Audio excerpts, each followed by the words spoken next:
দর্শক আপনারা দেখতে পাচ্ছেন আমরা কিন্তু একটি তথ্য পেয়েছিলাম যে তথ্যটি পাওয়ার পর আমরা চলে আসি যে একটি বাসা বাড়িতে রুম ভাড়া নিয়ে মদ বানানো হচ্ছে। সেই মদের দৃশ্যটা আপনাকে একটু দেখানোর চেষ্টা করছি।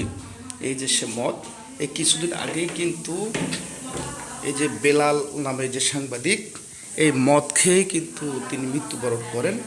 আমরা দেখতে পাচ্ছি যেখানে 4টে ড্রাম রয়েছে, তার ভিতরে 2টাতে কাজ চলমান। আপনারা দেখতে পাচ্ছেন যে যে কি স্পিরিটে কাজটা চলছে, সম্ভাবনার ভিতরে কি এমন জিনিস দিয়েছে যে এতটাই গন্ধর জন্য এখানে মানে বসা যাচ্ছে না এমন পরিস্থিতি। তো আপনাদেরকে একটু দেখানোর চেষ্টা করতেছি। আর এই মদটা যে বানাচ্ছে আমরা একটু সরাসরি চলে যাচ্ছি সেই রত্না চাকমার কাছে। বানাচ্ছেন? আমি না স্যার, আমি এখানে কতদিন ধরে কি আমি সামনে মাসে 1 তারিখে আসি। এখানে কি জানেন, আমি ফ্যামিলি হিসেবে এখানে আসিছি। এই মাল আমার না, আরও বাইরের থেকে লোক এখানে এগুলো বানাইছে, এই জন্য বলতে। আচ্ছা, এই মালটা কার? এগুলো এই যে নিছেন ওর মালটা। আপনার নাম কি? রত্না। আমাকে একটু মদ কোনগুলো একটু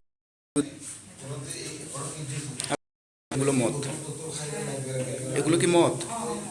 আচ্ছা, এগুলো কি ড্রাম? এই ড্রামগুলোতে না? এই ড্রামগুলোতে সবগুলোতে মদ থাকে। মদ থাকে না মানে মদ বানাচ্ছেন আপনারা? হ্যাঁ, মানে এখনো রেডি হয় না, মানে এই যে করতেছে। আর একটু খোলেন, থাকুন, এটাও খোলেন, ওটাও খোলেন। দুইটা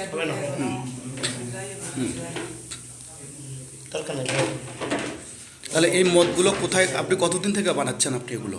না, আমি জানি না ভাই, আমি ফ্যামিলি হিসেবে আসিছি এখানে। হলো ওরা আসবে, তারপরে কি ওরা বানিয়ে কি নামটা ইয়ে করে, আমি তো ফ্যামিলি হিসেবে এখানে আসিছি। আচ্ছা আচ্ছা, ওদের সহকারী হিসাবে? হ্যাঁ হ্যাঁ হ্যাঁ, আমি মানে ফ্যামিলি হিসেবে আসি। ওই জমিদারে যে বলে ফ্যামিলি লাগবে, এই জন্য আমি এখানে ফ্যামিলি হিসেবে। জমিদার জড়িত আছে? এই তো জমিদার জানে? জমিদার জানে না এগুলা, মানে আমি যে ফ্যামিলি, ও বলছে ফ্যামিলি লাগবে, ফ্যামিলি হিসেবে আমি এখানে আসি। আচ্ছা, আপনার বাড়ি রাঙ্গামাটি কোন জায়গায়? রাঙ্গামাটি আমি খাগড়াছড়ি। খাগড়াছড়ি। আমি জেসমিস। উনি কি আপনার হাজবেন্ড? না স্যার, তাহলে আপনি এত রাতে এখানে কেন? আমি এখানে থাকি আমার দিদির বাসায়। আপনার নাম কি? ঈশা। ঈশা। আপনি কতদিন থেকে এই বাসায় আসছেন? আমি কতদিন থেকে বলতে আমার বাসা আলাদা স্যার, আমি একা থাকতে পারি না বিদায় বাসায়। আমি এখানে রাত্রে হলে এখানে থাকি। আচ্ছা, রাত্রে খাওয়া দাওয়া আমি সব কিছু আমি করি। আপনি রাত্রে কার সাথে ঘুম যান? এই ছেলের সাথে? না, ওই দিদির সাথে। উনি কি আপনার সাথে ঘুম যায়? হ্যাঁ হ্যাঁ হ্যাঁ, অবশ্যই প্রতিদিন? হ্যাঁ হ্যাঁ অবশ্যই। আজকে আসি, চেক করতে পারবেন এটা আমরা, এটা আমি অফিস থেকে নিয়ে আসি বড় এটা।